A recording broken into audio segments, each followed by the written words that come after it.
Okay, तो उर्दू का chapter 2 हम एनसीईआरटी क्लास 6 एक्सप्लेन कर चुके हैं। अब उसके हम क्वेश्चन आंसर्स एंड एक्सरसाइजेस देखते हैं। ठीक है, चैप्टर 2 जो कि था एक खत, ठीक है, जो जवाहरलाल नेहरू ने अपनी बेटी को लिखा था और उसमें वो बातें कर रहे थे उनसे। ठीक है, तो यहाँ पर पहला क्वेश्चन है, पंडित जवाहरलाल नेहरू कौन थे? ठीक है, तो आपको बताना है कि वो कौन थे। इसका जवाब आप लिखेंगे, पंडित जवाहरलाल नेहरू आजाद हिंदुस्तान के पहले वजीर आजम थे। वजीर आजम यानी कि प्राइम मिनिस्टर, प्राइम मिनिस्टर। ठीक है, अब हमारा दूसरा क्वेश्चन है, पंडित जवाहरलाल नेहरू ने ये खत किसके नाम और कहां से लिखा? ठीक है, ये खत किसके लिए लिखा गया है और इन्होंने कहां से लिखा है, दोनों चीजें आपको बतानी है। इसका जवाब आप लिखेंगे, पंडित जवाहरलाल नेहरू ने ये खत अपनी बेटी इंदिरा के नाम नैनी सेंट्रल जेल इलाहाबाद से लिखा। ठीक है, दोनों चीजें हमने एक ही लाइन में कर दी है, आप इसको अलग अलग भी लिख सकते हैं कि पंडित जवाहरलाल नेहरू ने यह खत अपनी बेटी इंदिरा के नाम लिखा और जब वो इसे लिख रहे थे तो उस वक्त वो नैनी सेंट्रल जेल में थे। ठीक है, तीसरा क्वेश्चन है, जवाहरलाल नेहरू ने नसीहत करने के लिए क्या तरीका इख्तियार किया?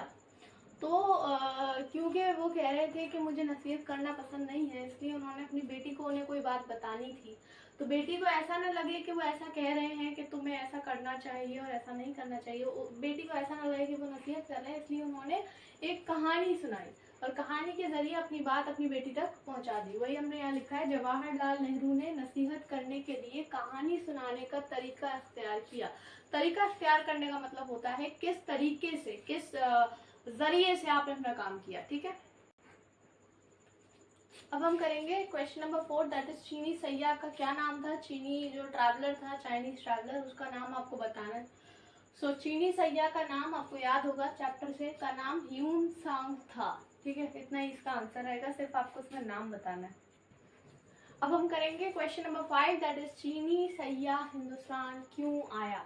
आपने पढ़ा है चैप्टर, आपको पता है कि वो यहाँ पर आए थे कि वो हिंदुस्तान के बारे में जान सके, यहाँ के कल्चर के बारे में जान सके, यहाँ के लोगों के बारे में जान सके। सो चीनी सैयाह हिंदुस्तान इल्म व दानिश की तलाश में आया था। ठीक है, आप चाहें तो चीनी सैयाह की जगह यहाँ पे ह्यून सांग भी लिख सकते हैं, पर सवाल में आपसे चीनी सैयाह बोला गया तो वही लिखें। ठीक है, ओके, तो छठा क्वेश्चन है कि चीनी सैयाह को इल्म हासिल करने के लिए किन हालात से गुजरना पड़ा? सो चैप्टर में आपने पढ़ा है कि वो हिंदुस्तान आए थे तो उन्हें रास्ते की कई सारी मुसीबतों का सामना करना पड़ा था, वही आपको यहाँ लिखना है। चीनी सैयाह को हिंदुस्तान आकर इल्म हासिल करने के लिए रास्ते की सैकड़ों मुसीबतों से गुजरना पड़ा। ठीक है, ओके, अब करेंगे हम क्वेश्चन नंबर 7, हिंदुस्तान में चीनी सैयाह का ज्यादा वक्त कहाँ गुजरा? आपको बताना है कि जब चीनी सैयाह यानी कि ह्यून सांग हिंदुस्तान आए तो ज्यादातर उन्होंने अपना वक्त कहाँ गुजारा? सो हिंदुस्तान में चीनी सैयाह का ज्यादा वक्त नालंदा विद्यापीठ में गुजरा। ये कहाँ पर है? ये पाटलिपुत्र में थी। पाटलिपुत्र को हम आज की डेट में पटना कहते हैं। ठीक है, तो यहाँ उनका ज्यादातर वक्त गुजरा है। ठीक है, क्वेश्चन नंबर 8, ह्यून सांग ने अपने सफरनामे में एक शख्स को अजीबोगरीब क्यों कहा है? सो इसका आंसर होगा, ह्यून सांग ने अपने सफरनामे ह्यून सांग ने एक शख्स को अजीबोगरीब इसलिए कहा है क्योंकि इसने अपने पेट के चारों तरफ तांबे की तख्तियां बांध रखी थी और वो अपने सर पर मशाल जलाए रखता था। ठीक है, इसलिए वो उनको अजीबोगरीब लगा। चलिए, तो क्वेश्चन नंबर 9, इस वाक़े का जिक्र करके पंडित नेहरू अपनी बेटी को क्या नसीहत करना चाहते हैं? ठीक है, आपने चैप्टर पूरा पढ़ा, तो वो सिर्फ ये बताना चाहते हैं कि खुद को आलिम समझे हम और फिर दूसरों को नसीहत करें अपने इल्म के हिसाब से कि तुम्हें ये करना चाहिए, तुम्हें ये नहीं करना चाहिए।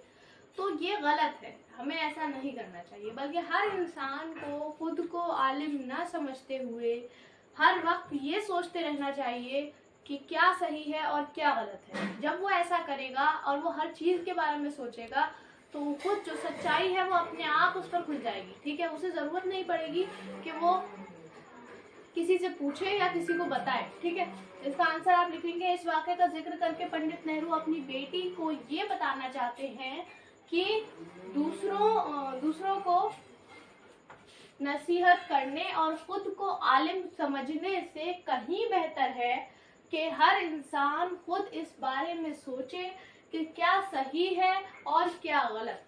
इस सोच और फिक्र से सच्चाई खुद ब खुद वाज़ेह हो जाएगी। वाज़ेह होना यानी दिख जाएगी, साफ हो जाएगी। अब हम करेंगे नेक्स्ट एक्सरसाइज, दैट इज खाली जगह को सही लफ्ज से भरिए, यानी कि फिल इन द ब्लैंक्स। जो खाली जगह है आपको दे रखी है ब्लैंक स्पेसेस, वहां आपको सही वर्ड भरने हैं, ठीक है। ओके, सो डैश का ताल्लुक तो दिल से है। किस चीज का ताल्लुक है? ये आपके जो आपका जो टेक्स्ट आपने पढ़ा, जो चैप्टर आपने पढ़ा, उसकी एक लाइन है और इस लाइन में आपको सही चीज भरनी है। तो काय का ताल्लुक दिल से है। चैप्टर की स्टार्टिंग में ये बात चल रही थी कि तोहफे और नेक ख्वाहिशात की, तो यहाँ आएगा नेक ख्वाहिशात का ताल्लुक तो दिल से है, ठीक है। नेक ख्वाहिशात, ठीक है। फिर नेक्स्ट आता है fill in the blank number 2। चीन का एक सैयाह डैश की तलाश में हिंदुस्तान आया। बताइए चीन का सैयाह किस चीज की तलाश में हिंदुस्तान आया? काय की तलाश में आया? इल्म यानी कि नॉलेज, दानिश यानी कि अकल, और ये बीच में जो ओ लगा हुआ है इसका मतलब एंड, ठीक है, यानी नॉलेज एंड अकल की तलाश में। अकल का मतलब यहाँ माइंड से नहीं है, मतलब अकल का मतलब होता है, अकल का मतलब भी इल्म से ही होता है। जब आप इल्म हासिल कर लेते हैं तो आप अकलमंद हो जाते हैं, ठीक है। Okay, number 3। डैश पढ़ लिख कर बहुत काबिल हो गया। कौन काबिल हो गया? 3 ही की तो कैरेक्टर्स थे, 4 थे सॉरी। जवाहरलाल नेहरू, उनकी बेटी इंदिरा और ह्यून सांग और वो आदमी। तो अकलमंद कौन हुआ पढ़ लिख कर? ह्यून सांग। वो आप लिख देंगे यहाँ पर।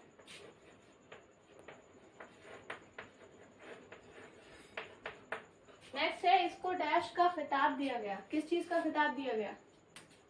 किसको दिया गया? पहले तो ये पता होना चाहिए। खिताब दिया गया था किसे? ह्यून सांग को। इसको किस चीज का खिताब दिया गया? तो पहले तो ये इस कौन है? ये है ह्यून सांग, ठीक है, जो चाइनीज ट्रैवलर है। खिताब उन्हें दिया गया था फाजिले कानून बुद्ध मत, ठीक है, वो पूरा आप यहाँ लिखेंगे। तो इसको फाजिले कानून बुद्ध मत का खिताब दिया गया। यहाँ जगह नहीं है, मैं नीचे लिख दे रही हूँ, फाजिल, ठीक है, फाजिले कानून बुद्ध मत, ठीक है, ये नीचे है, ये आपको इसमें लिखना है। अभी 4 और बाकी है। Okay, number 5। इसके बाद इसने अपना डैश लिखा। तो किसने क्या लिखा? यहाँ इसका मतलब है ह्यून सांग। तो ह्यून सांग ने क्या लिखा था? अपना सफरनामा लिखा था, सफरनामा लिखा, ठीक है। फिर अगला है 6। ये शख्स अपने सफरनामा कैसे कहते हैं? जब आप कहीं सफर करते हैं और फिर आप उस जगह की सारी चीजों को बयान करते हैं, उसे लिख कर बयान करते हैं, उसे सफरनामा कहते हैं। ये शख्स अपने पेट के चारों तरफ डैश बांधे रहता था। तो ये शख्स जो है वो अपने पेट के चारों तरफ क्या बांधे रहता था? कौन सा शख्स है? ये वही शख्स है जो बहुत अजीब और गरीब सा था हिंदुस्तान में। तो पेट के चारों तरफ उसने क्या बांध रखी थी? तांबे की तख्तियां, ठीक। फिर अगला है 7। मैं हर वक्त अपने सर पर डैश लिए फिरता हूँ। क्या लिए फिरता हूँ? मशाल, ठीक है। 8। अपने मुल्क की आजादी की डैश को देख रही हो। ये जवाहरलाल नेहरू कह रहे हैं अपनी बेटी से कि तुम अपने मुल्क की आजादी की जिद्दोजहद को देख रही हो। Sorry, okay. So fill in the blank के बाद एक क्वेश्चन है जिसमें आपको सेंटेंसेस को तरतीब में अरेंज करना है। इसका मतलब ये है कि आपका ये सेंटेंस चैप्टर में पहले आया था, ये बाद में आया था, तो ये आप चैप्टर लिख करके खुद करेंगे। और फिर जो नेक्स्ट क्वेश्चन है वो भी आपको खुद ही करना है, बस मैंने एक आइडिया देने के लिए यहाँ पर सेंटेंसेस बना दिए हैं। ये आपकी सब आपके क्रिएटिविटी को देखने के लिए ये सारी एक्सरसाइजेस दी गई हैं, ठीक है। सो नीचे लिखे हुए लफ्जों को अपने जुमलों में इस्तेमाल कीजिए। तो जैसे कि एक वर्ड है सैयाह, तो आपको सैयाह को अपने जुमलों में यूज करना है। यानी जुमला होता है सेंटेंस, ठीक, जिसका कोई कंप्लीट मीनिंग हो। ऐसे आपको सेंटेंस में उसको यूज करना है। जैसे एक वर्ड है सैया, तो आपको ये खुद करने हैं, ठीक है। यहाँ सिर्फ मैंने एक आइडिया देने के लिए कुछ सेंटेंसेस बताए हैं, आप ऐसे बना सकते हैं। जैसे अगर सैया वर्ड का बनाना है तो ह्यून सांग एक चीनी सैया था, ठीक है। इस सेंटेंस का एक कंप्लीट मीनिंग निकल रहा है और हमने यहाँ पर सैया वर्ड को यूज भी किया है। इसी तरीके से दूसरा वर्ड है अजीमुल शान। अजीमुल शान का मतलब क्या होता है, बहुत ज्यादा, जो जिसकी शान बहुत ज्यादा हो, ठीक है। तो हिंदुस्तान एक अजीमुल शान मुल्क है। इसी तरीके से यहाँ पे ये वर्ड यूज हुआ। फिर इल्म और हिकमत। इल्म और हिकमत खुदा की एक नेमत है, ठीक है। फिर बहसो मुबाहिसा, ठीक है। बहसो मुबाहिसा, तुम भी, ये तुम है, ठीक है। तुम भी बेमतलब के बहसो मुबाहिसे में मुब्तला हो जाते हो। यहाँ हमने बहसो मुबाहिसे का यूज कर लिया। फिर है मशाल, ठीक है। तो रात के गुप्त अंधेरे में मशाल जलते ही रोशनी हो गई। इसी तरीके से आपको सेंटेंसेस खुद बनाने, ये इससे आपकी जो राइटिंग स्किल्स है वो इम्प्रूव होंगी, ठीक है। तो आप इसे जरूर प्रैक्टिस करें, ठीक है। अब आता है लिखिए पोर्शन, यानी कि ये भी आपका राइटिंग स्किल्स को इम्प्रूव करने के लिए है। तो ये जो एक्टिविटी आपको दे रखी है, आप इसे खुद अटेम्प्ट कीजिए। नहीं होता है तो नीचे कमेंट्स में आप लिखिए कि आपसे नहीं हो रहा है, फिर हम इसको प्रैक्टिस करेंगे अलग वीडियो में कि आपको कैसे लिखना है। यहाँ आपको लिखना क्या है, अपने दोस्त को अपने दोस्त को एक खत लिखिए जिसमें इस खत की कहानी का जिक्र हो। यानी कि जो अभी आपने कहानी पढ़ी, जवाहरलाल नेहरू, उनकी बेटी, फिर वो चीनी सैया, फिर वो अजीब गरीब आदमी, तो ये 4 कैरेक्टर्स की कहानी जो आपने पढ़ी, इस पूरी स्टोरी को from the start to the end आपको जिक्र करना है अपने दोस्त को एक खत लिखकर।